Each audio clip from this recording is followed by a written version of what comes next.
হরে কৃষ্ণ। ভগবান শ্রীকৃষ্ণ কতটা কৃপাময়, তার স্বভাব কত সুন্দর যে তিনি তার শুদ্ধ ভক্তের জন্য, ভক্তের মনোবাঞ্ছা পূর্ণ করার জন্য চুরি পর্যন্ত করতে পারেন। তাই তার নাম হয়েছে ক্ষীরচোরা গোপীনাথ। শ্রী চৈতন্য চরিতামৃত মাধবেন্দ্র পুরী প্রসঙ্গে তিনি পূজারীকে স্বপ্ন দেখাচ্ছেন।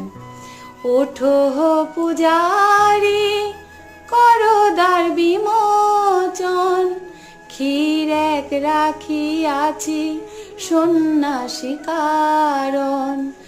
ধরার অঞ্চলে ঢাকায় ক্ষীর হয়, তোমরা না জানিলে তাহা আমার মায়ায়।